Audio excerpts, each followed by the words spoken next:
Pela primeira vez, com a presença da Delegacia do Consumidor de Porto Alegre, que é a primeira delegacia de Polícia Civil de Passo Fundo e órgãos de fiscalização da cidade realizam uma ação para fiscalizar estabelecimentos comerciais denunciados. Estão sendo fiscalizados nesta quinta-feira postos de combustíveis, restaurantes, açougues, farmácias e mercados. A operação está sendo chamada de Consumo Legal em Passo Fundo.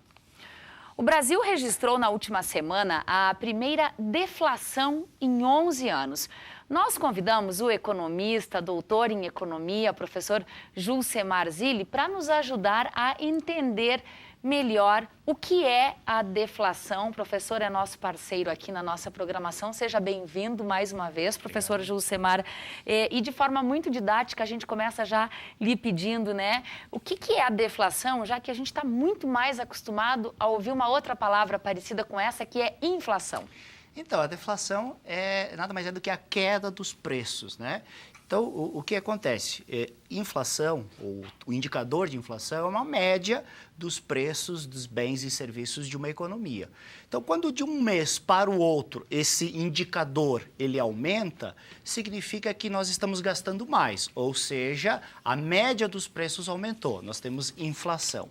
Quando nós temos a média dos preços de um mês comparado com o outro diminuindo, significa que os preços caíram, ou seja, que nós estamos tendo deflação, que nós tivemos deflação de um mês comparado com o outro. Então, na média, os preços caíram em comparação ao mês anterior. Toda vez que a gente ouvir essa informação, por exemplo, na imprensa, novamente registrado um índice de deflação, quer dizer que já vai cair imediatamente o preço do produto que a gente compra lá no supermercado? É tão imediato e rápido assim, professor? Não necessariamente, até porque esse indicador da inflação que apresentou essa queda é um indicador nacional, e aí nós temos várias características que compõem a cesta básica da nossa região comparado com a cesta básica brasileira.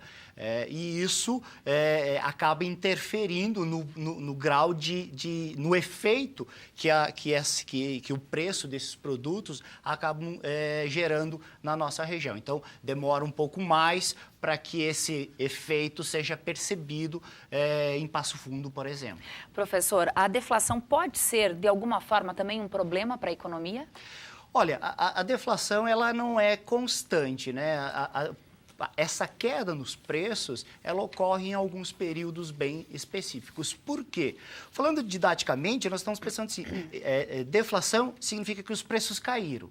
Quando os preços caem, o produtor, quem oferta o produto, quem produz o produto, ele acaba tendo desincentivos, desestímulos à produção de mais produtos. Então, esse produtor, ele tende a diminuir a sua produção.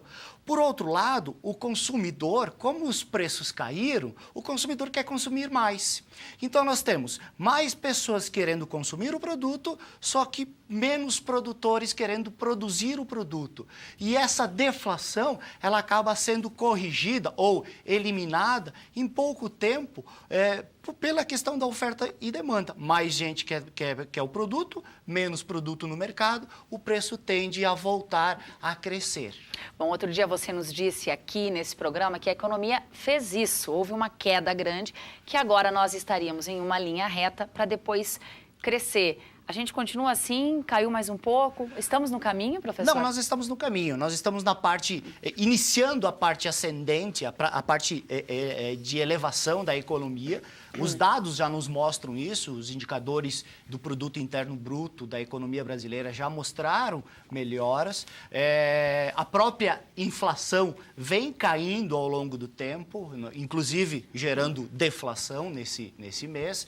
A taxa de juros, ela vem caindo também. Hoje nós estamos com uma taxa de 10,25, com perspectivas de mais reduções. Então, todos esses são indicadores de que a economia já passou da parte de estabilidade e começa a entrar na parte de melhora, de crescimento. Claro que isso ainda demora mais um pouco, Por exemplo, a própria taxa de desemprego é um dos últimos indicadores a apresentar a melhora, mas nós estamos sim, a partir do momento que essas questões políticas todas forem sanadas ou amenizadas, a economia volta a crescer e nós voltaremos a ser o Brasil que nós pensamos. E olha só, esse assunto, economia, é tão importante na nossa vida, interfere tanto no dia a dia, que daqui a pouco a gente vai seguir falando sobre esse tema aí, falando sobre tendências, né, no cenário macroeconômico, com o economista-chefe da Serasa Experian, Luiz Rabi. Professor, muito obrigada e até breve, né? Seguido a gente lhe convida aqui para que a gente possa se atualizar. Muito obrigada.